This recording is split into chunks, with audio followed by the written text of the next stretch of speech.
નમસ્તે વિદ્યાર્થી મિત્રો, ફરી એકવાર આપનું સ્વાગત છે આપણી YouTube channel RPL Shivam એકેડમીમાં.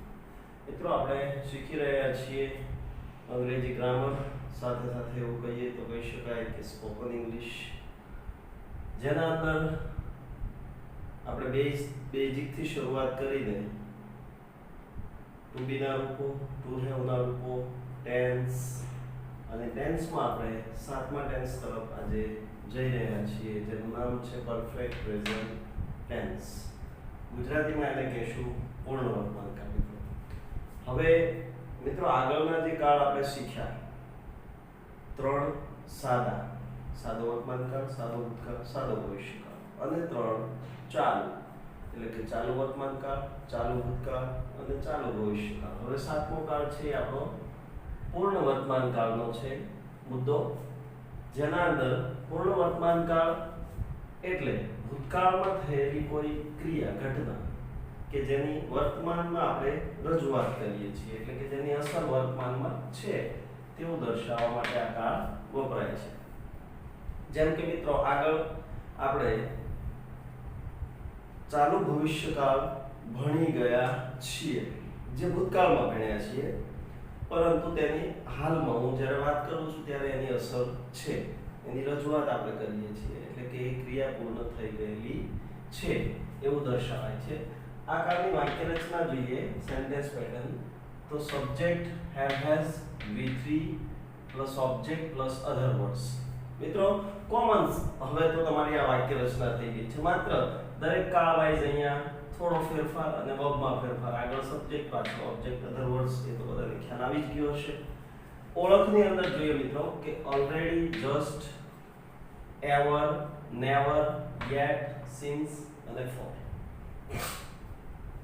For example તરીકે જોઈએ કે I have already scene this movie. મેં આ પિક્ચર, મૂવી ઓલરેડી જોઈ નાખેલું છે. ઓલરેડી એટલે ક્યારનું જોઈ નાખેલું છે. તો જોયું છે એ ઘણા સમય પહેલા, પણ એ અત્યારે તમારી સાથે વાત કરે છે, એટલે કે એની અસર અત્યારના સમય ઉપર છે. મેં જોઈ નાખ્યું એ અત્યારે હું તમને વર્ણવું છું. તેવી જ રીતે you have just given him money. તમે હમણાં જ તેને પૈસા આપ્યા છે. તો હમણાં જ આપ્યા છે મતલબ થોડા સમય પહેલા એ ક્રિયા પૂર્ણ થઈ, મતલબ એ ક્રિયા થઈ ગઈ. જે નજીકના ભૂતકાળની વાત કરીએ તો નજીકના ભૂતકાળમાં થયેલ ક્રિયાની અત્યારે તમે રજૂઆત કરો છો, વાક્ય બોલો છો, ત્યારે એ ક્રિયા ઓલરેડી થઈ ચૂકી છે, મતલબ એવું કહી શકાય. He has completed his office work. તેણે તેનું ઓફિસનું વર્ક છે પૂર્ણ કરી નાખ્યું છે. Just now, હમણાં જ, એવું પણ લખી શકાય. Just now, હમણાં જ પૂર્ણ કર્યું છે. એવી જ રીતે she has finished her homework for 2 hours ago. 2 કલાક પહેલા જ. મિત્રો, આવી રીતે અન્ય શબ્દો છે એને પણ આપણે વધારે, જેમ કે ફોર અને સિન્સ નો ઉપયોગ કરીને we have freed since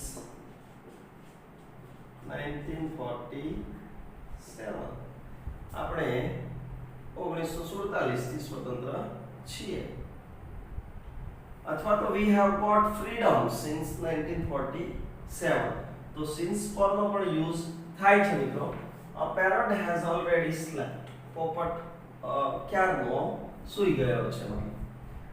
We have never visited Abu. અમે આબુની મુલાકાત લીધી નથી. અહીંયા નકાર વાક્ય તરીકે પણ આ વાક્યને રિપ્રેઝન્ટ કરી શકીએ છીએ. They have eaten pizza. તેઓએ પિઝા ખાધો છે. હવે ઇન્ટ્રોગેટિવ સેન્ટેન્સ ની વાત કરીએ મિત્રો. ઇન્ટ્રોગેટિવ સેન્ટેન્સ ખાસ મગજમાં રાખજો કે have you taken my book? તમે મારી બુક લીધી છે. નેગેટિવમાં એની વાત કરીએ I had not taken your book.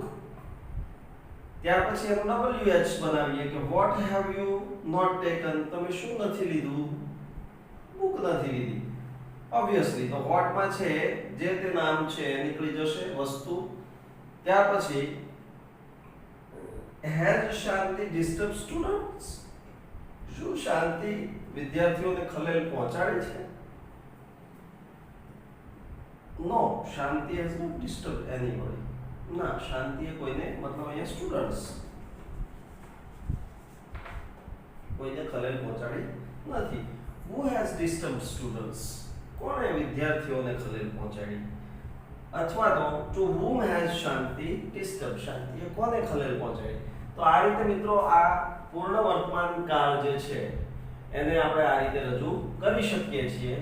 પૂર્ણ વર્તમાન કાળમાં ખાસ એ યાદ રાખવાનું છે કે have નો ઉપયોગ છે I, you, they અને we સાથે થાય છે, જ્યારે has નો ઉપયોગ થાય છે he, she અને it સર્વનામો સાથે. હવે આ જે વધારાના શબ્દો જે છે ઓળખ સ્વરૂપના એ શબ્દો એ હંમેશા આ શબ્દ વાક્યના અંતે અથવા તો શરૂઆતમાં હોઈ શકે છે, જ્યારે આ શબ્દો છે have પછી તરત હોય છે અને ત્યાર પછી ભૂતકૃદંતનું રૂપ હોય છે, ક્રિયાપદનું ભૂતકૃદંતનું રૂપ હોય છે. મિત્રો એ ખાસ ધ્યાનમાં રાખજો.